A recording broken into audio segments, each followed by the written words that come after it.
Hello, everybody, and welcome to the Lizard Soup. My name is Salvo. If this is your first video, please leave a like and don't forget to subscribe to my channel as well as check out my merch store. Today, we are learning about the history of K-pop. This is actually a request by my friends Ryan and Ted. Um, Now, K-pop has had a very interesting history, and not a lot of it has been exposed into the United States, because much of it before the late 20th century was basically traced all the way back since 1885 when an American missionary began teaching folk songs at an educational institution. Basically, these songs were fallen into a genre known as changa, and many of these songs were American and British folk songs with Korean lyrics. Now, that was the earliest recording I could find. Now, let's go to 1987. Korean popular music, or K-pop, is a popular genre of music originating from South Korea. K-pop songs contain many musical influences such as hip-hop, jazz, electronic, dance, and rock songs performed by groups of anywhere between 4 people and over 20 people. K-pop stars undergo intense training. They learn all types of choreography and other skills until they are ready to perform live for the first time, and then they give it their all. Now, 1987 was a year of political change that led to South Korea's response to the increase of Western cultural influences during the late 80s and the early 90s. Musical acts began merging all types of elements and all types of genres, such as hip hop, rock, jazz, and dance with the contemporary sounds of Korean music. So, let's look into the 90s when modern K pop emerged. Seo Tahi and the boys released their breakout track I Know, topping the Korean music charts for a good 17 weeks. They had like a whole list of genres along with their pop, but mostly it was New Jack Swing. Think in terms of Michael Jackson, Teddy Riley, and Bobby Brown. They've influenced all types of bands with a sound similar to theirs, giving birth to what we know as idol culture. Now, idol culture is basically a term that follows popular music acts in Japan and Korea that they call idols.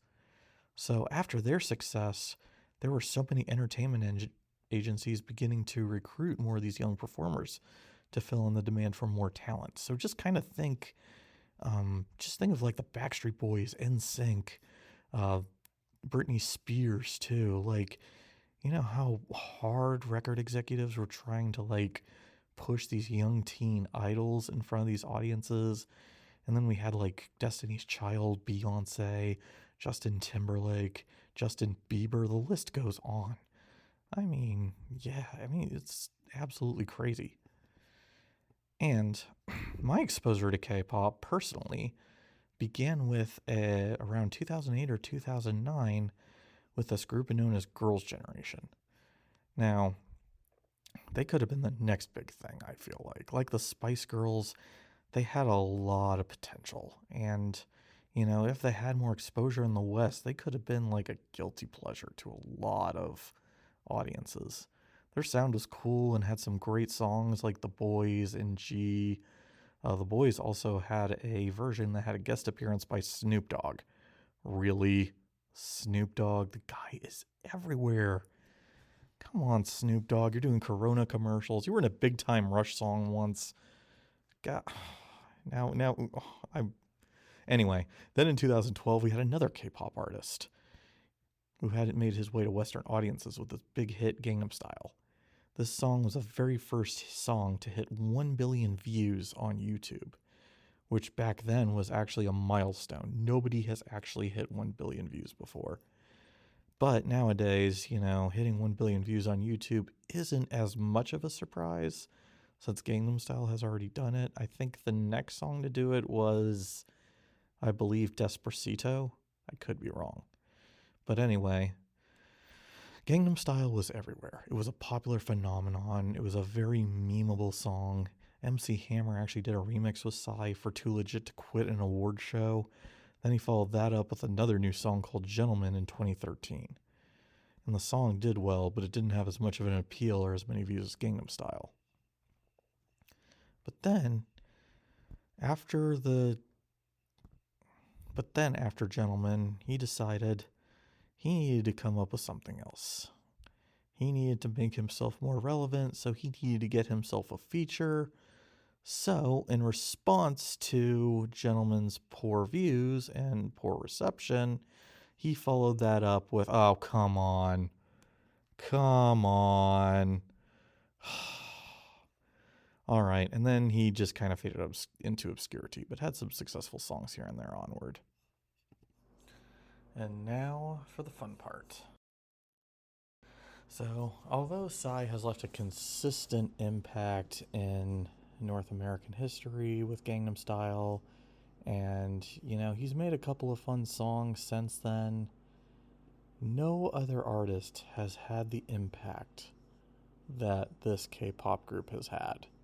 And this K-pop group has came out with 2 albums in their hometown of South Korea before releasing the Love Yourself album, which had chart-topping success with songs such as Idol,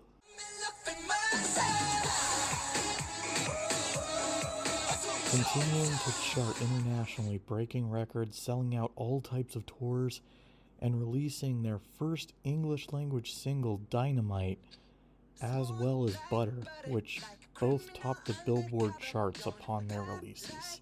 The BTS is actually so big that they've even beaten the Beatles in a few awards. In 2019, it's been known that BTS has become the first group since the Beatles to earn 3 #1 albums on the Billboard 200 chart in less than a year, which was previously held by the Beatles 22 years ago.